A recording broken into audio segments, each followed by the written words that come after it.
A single month of strikes has already changed the shape of this war, because in November 2025, Ukrainian drones destroyed almost 40% of Russia's refining capacity and forced Moscow to absorb losses worth billions of dollars.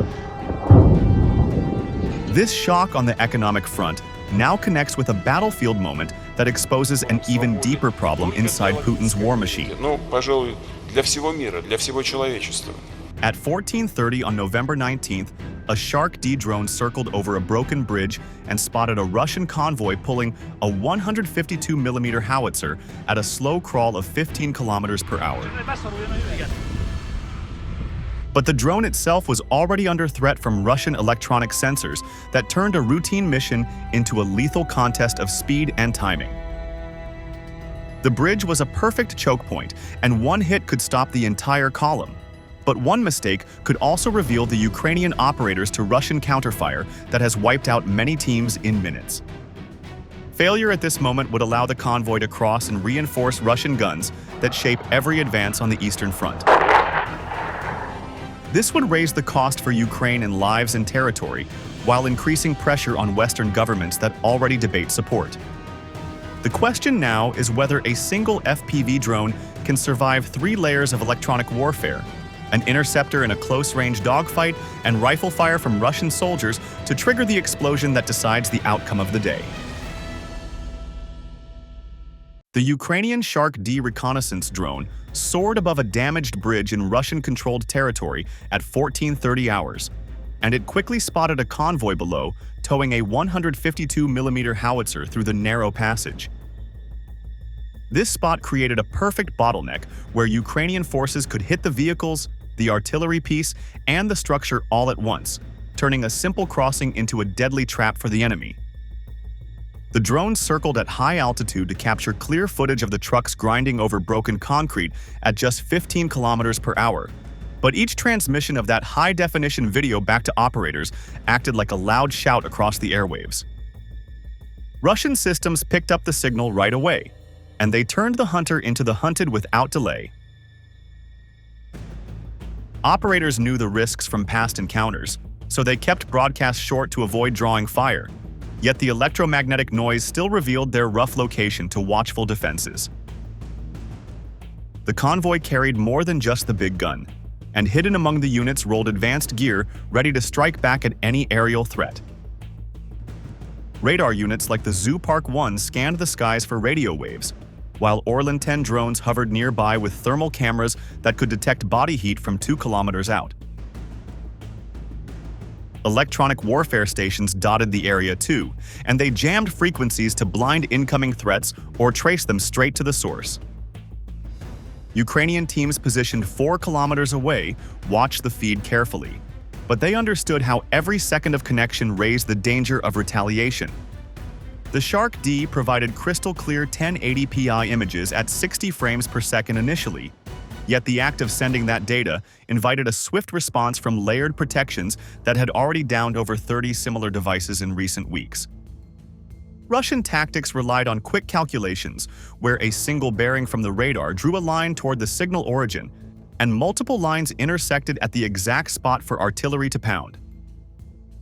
This method skipped visual confirmation altogether, and it focused on devastating the control point with overwhelming shells. The Ukrainian group adapted by hopping across 128 channels every second during transmissions, so no frequency stayed active long enough for a solid lock. They sent data in bursts of 0.3 seconds, followed by 30 seconds of silence, which maintained drone control without giving away too much. Even so, the pressure built when thermal sensors alerted to an approaching Orlan 10 from the north, signaling that Russian forces suspected nearby activity and deployed their own scout to hunt humans on the ground. The team faced a tough choice between keeping visual lock on the target or hiding to survive the scan, and they picked safety while finding a clever way to pass intel forward. The bridge below twisted with metal debris from earlier clashes, and the convoy navigated it at walking speed to avoid collapse. Yet the drone's presence turned the scene into a high-stakes game of cat and mouse. Russian countermeasures formed a tight net, blending radar precision with drone mobility and jamming power to smother any intrusion. Ukrainian ingenuity shone through in those moments, as the group balanced surveillance needs against survival odds stacked against them. Could a small team miles from the action, armed only with a lightweight scout device, hold on to vital eyes in the sky long enough to avoid Russian guns silencing them after mere minutes of airtime? Russian forces adapted the Zoopark 1 radar to hunt drone control sources by capturing radio wave directions and drawing bearing lines from multiple spots to pinpoint operator locations through triangulation. This equipment started as a tool to track incoming artillery shells and locate their origins for counterfire, yet clever modifications allowed it to detect unmanned aerial vehicle transmissions as similar electromagnetic patterns. Enemy teams calculated crossings of those lines to reveal exact coordinates, and they directed heavy barrages without needing eyes on the ground. The approach eliminated the requirement for direct sightings, and it relied on rapid devastation to neutralize threats before they could strike back. Ukrainian controllers faced intense dangers from this setup, as prolonged signals from fixed positions triggered alarms that invited incoming rounds like a ticking timer overhead. Brief connections reduced exposure, yet every burst carried the potential for discovery amid constant scanning. The situation escalated when onboard sensors flagged an Orlan 10 approaching from northern skies, indicating that opponents had sensed nearby activity and launched an airborne predator equipped with infrared imaging to spot human warmth across distances. This scout vehicle swept the area methodically, and its ability to identify body signatures turned open fields into kill zones if crews failed to mask their presence quickly. Without immediate cover, the reconnaissance craft could relay positions straight to gunners waiting to unleash volleys in moments. To counter these layered perils, the group opted for a single compact data drop instead of extended voice links that might double their footprint on the spectrum. They transmitted an encrypted packet over 433 MHz, a band less monitored for such operations, ensuring the brief message slipped through unnoticed. This bundle included precise grid references, vehicle velocities, movement paths, atmospheric factors, and ideal approach angles, empowering the distant first-person view squad to devise their assault independently. The transfer lasted mere fractions of a second, too fleeting for accurate tracing or decoding by listening posts. After sending, the scouting unit dove under thermal shielding coats, sacrificing live oversight to secure their survival against the encroaching hunter. Coats blocked heat emissions effectively, and the team endured temporary blindness on the battlefield while trusting the handover would fuel success ahead. The convoy below continued its sluggish advance halfway across the weakened structure, unaware of the intel now fueling a pending blow.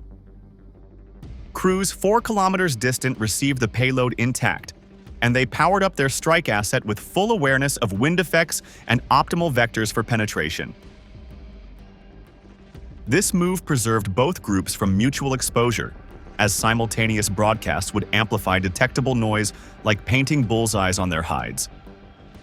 Russian electronic nets cast wide but missed subtle innovations, allowing the operation to pivot toward execution. The bridge groaned under the weight of armored hulls, yet the hidden exchange set the stage for disruption. The scouting party's retreat into concealment marked a critical turn, as they prioritized evasion over persistence to enable the next phase. Russian scouts circled closer, but the muffled signatures evaded capture just in time. If you planned this operation, would you hold the observation longer or cut it off to safeguard the controllers? The Ukrainian FPV strike team launched a 7-inch frame drone loaded with a 2-kilogram-shaped charge explosive from a position 4 kilometers from the target bridge at 14:45 hours. This setup provided enough punch to pierce truck armor and ignite ammunition storage while making flight errors highly risky due to limited battery life. The carbon fiber craft showed 16.8 volts on its power pack, offering about 7 minutes of airtime at full throttle. Yet the distance demanded precise navigation to conserve energy for the final dive. Operators powered up the motors, and the device skimmed low at 3 meters altitude using tree lines and ruined buildings for cover during the initial 2 kilometers. Video streamed back in sharp 1080p quality at 60 frames per second, giving clear views of the terrain ahead. Russian defenses stacked 3 overlapping electronic barriers to block the advance, starting with the outer Repellent 1 unit that blasted 400 watts of interference across broad bands like an open microwave oven, frying signals within 500 meters. This jammer disrupted the feed suddenly at the 2-kilometer mark, causing static lines to streak the screen and drop the frame rate from 60 down to 30, then 15 in quick succession. The pilot switched to a backup channel outside standard jamming ranges, restoring a grainy image resembling old flip phone footage at just 10 frames per second. Closer in, mobile disruptors mounted on vehicles and portable units hidden in trenches every 200 meters formed a dense interference wall that overlapped coverage to create pockets of total signal blackout. These devices targeted specific frequencies with surgical precision, forcing the craft to weave through varying strengths of electronic chaos while maintaining speed. Deeper still, systems akin to Pole 21 established wide denial zones that scrambled guidance systems and control links, turning the area into a navigation nightmare where compass readings fluctuated wildly. The video degraded further at 1.5 kilometers out, flickering erratically as the combined layers sucked away transmitter power like a storm drowning out whispers. When the display turned mostly blank, the controller shifted to dead reckoning mode by calculating the target's current spot based on last known coordinates, convoy pace, and elapsed flight duration. The drone flew blind on instrument data alone, holding a steady 073-degree heading at 45 kilometers per hour to save juice while hugging the ground. Occasional single frames flashed for 1/60th of a second, revealing the bridge 800 meters distant and the lead truck grinding over a bent beam right where math predicted. These glimpses confirmed alignment, and the pilot adjusted throttle slightly to stay on course through the void. An onboard artificial intelligence module, honed from 10,000 hours of battle recordings, waited to activate once within locking range. This system could identify vehicles independently and steer toward impact, but it required a clear 2-second view at no more than 400 meters to engage properly. Russian layers aimed to sever connections entirely, yet the craft's low profile and speed bursts exploited brief gaps in the net, perhaps from antenna rotations or metal structures scattering waves. The bridge loomed closer at 3 kilometers, and a miraculous clear burst lasted seconds, showing soldiers alert to the buzz overhead. As the Ukrainian FPV drone closed in on the bridge at 3 kilometers out, a Russian interceptor craft suddenly dove from 20 meters above, sparking a fierce low-level air battle between the 2 small machines over the damaged structure. This unexpected clash unfolded at blistering speeds, with both frames measuring 7 inches and powered by 4 motors capable of 140 kilometers per hour top velocity. Yet the defender held clear advantages from its starting position. The attacker carried a heavy payload that slowed reactions, while the Russia drone lacked any warhead to remain agile for pursuits. Height provided the Russian unit with stored energy for maneuvers, and gravity boosted its dives beyond motor limits alone. Combined closing rates reached 280 kilometers per hour, or 78 meters every second, leaving mere 4 seconds from 300 meters separation until potential collision. The Ukrainian pilot spotted the threat in a brief video clear-up, and physics favored the higher foe with options to circle or strike repeatedly. Without explosives weighing it down, the Russian device accelerated faster in turns and climbed quicker to rebuild altitude for fresh attacks. Sharp banks strained the loaded Ukrainian frame under 5 times gravity force, with motors whining at uneven speeds to pivot left at 40% on one side and full thrust on the other. Energy management became key, as aggressive twists drained battery at triple normal rates, dropping voltage from 15.2 to 14.8 in just 10 seconds of evasion. The Russian operator switched strategies by gaining elevation again, using potential height to fuel dives that outpaced the burdened target. Unable to match the ascent due to extra mass, the Ukrainian controller responded with a bold throttle cut that sent the craft plummeting from 15 meters to 3 in 2 seconds like a stone. The pilot eased back to 30% thrust carefully to halt descent without flipping from torque imbalance, and the flight computer wrestled to steady the wobble near stall conditions. Now at similar low levels and moderate velocities, the duel shifted to a circling contest where the lighter Russian model pulled 6 times gravity versus the Ukrainian cap at 4.5 before safeties kicked in. Pressed for a final play, the Ukrainian executed a vertical reversal by slamming full power upward at 10 meters per second, trading forward momentum for height until nearly hovering at the peak. A quick throttle slice combined with full yaw spun the nose 180 degrees in under a second, pointing straight down at the climbing foe below. The Russian committed to ramming head-on as its core mission, yet at the last instant, the Ukrainian rolled hard right while diving to slip past by meters. The pilot pulled out too late to readjust, soaring through vacant air as the target leveled at 5 meters and raced onward. The entire skirmish lasted 18 seconds, consuming 30% of remaining capacity and leaving voltage at 14.5 with only 8% left. Soldiers on the bridge heard the motor screams, raising weapons in anticipation of the incoming threat. The Ukrainian FPV drone cleared the electronic storm and approached the bridge at 14:49 hours. But Russian infantry squads stood ready as the final defense layer with AK-74 rifles and Saiga-12 shotguns firing lead patterns and buckshot spreads at ranges of a few dozen meters.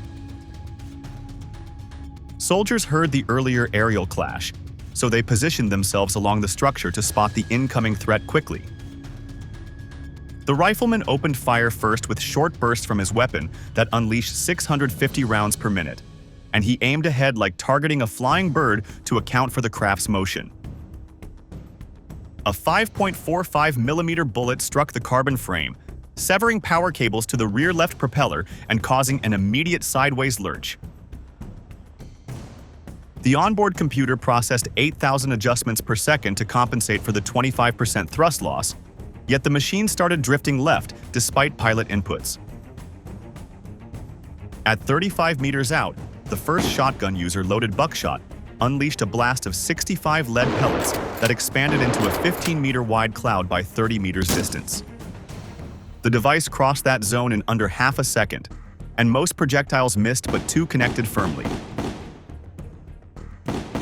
One shattered the right front propeller entirely, while another pierced the energy cell casing and triggered a rapid voltage decline from 14.5 to 13.8, then 13.2 within 2 seconds. Now down to 2 working motors, the craft's velocity dropped to 80 kilometers per hour, with altitude sagging under reduced lift. Despite severe damage to 2 propellers and slower flight than ideal, the FPV drone maintained just enough balance to plunge toward the ammunition compartment on the lead truck 3/4 across the bridge. The artificial intelligence flickered with a red outline on the target amid distorted feeds, and it guided the last adjustments as thrust fell to 40%. The second shotgun operator pumped a fresh round and fired, but unexpected height loss from the impairments sent the pattern harmlessly overhead. The soldier reloaded swiftly, yet the machine passed too fast for a follow-up shot. At 15 meters, the third guard near the vehicle cab struggled to lower his barrel sufficiently against the low-flying intruder at 1.5 meters elevation. He stepped backward for better angle but tripped on scattered debris, stumbling as the craft closed in. The proximity sensor activated at 5 meters, and impact occurred at 14:49 and 47 seconds with reduced momentum of 62 kilometers per hour. The shaped charge formed a copper stream that bored through the storage area, detonating 8 152mm shells in unison. Losing this bridge forced the Russian convoy to reroute through a backup crossing about 15 kilometers away, which extended delivery times and lowered artillery firing rates while straining other logistics paths. Smoke rose 200 meters into the sky from the blast site, and the Shark D unit orbiting above captured high-definition footage of troops staring at the ruined passage. The explosion blew out the center of the span, cracking the weakened deck and tipping the truck and its howitzer off the bridge into the water below. A single bridge, one damaged FPV drone, and less than 60 seconds just exposed how fragile modern power really is. This operation showed how a small Shark D scout, smart radio discipline, and one shaped charge could beat Russian radar, electronic warfare, interceptor drones, and infantry at the same time. Russia brought Zoopark tracking, layered jammers, Orlan patrols, shotguns, and rifles to this fight. Yet one gap in timing still let the Ukrainian strike team blow a key crossing and knock out a 152mm gun and its truck. A cheap airframe and a 2-kilogram warhead stopped a whole convoy, forced a 15-kilometer detour, and carved a hole in a supply line that was supposed to be secure. The lesson is clear for every army that still trusts heavy armor, fixed bridges, and long ground convoys under open skies, because the side that controls signals, timing, and navigation now has the real advantage on the battlefield. The next phase may bring more drones, more jamming, and more hunts like this, and the open question is simple. Will Russia and other major powers harden their grids faster than Ukraine and its partners expand drone swarms? Or will defenses hit a breaking point first under the pressure of cheap weapons and smarter tactics? If this breakdown helped connect the dots in this battle, like this video and subscribe to Military Force so you do not miss the next strike that changes the map.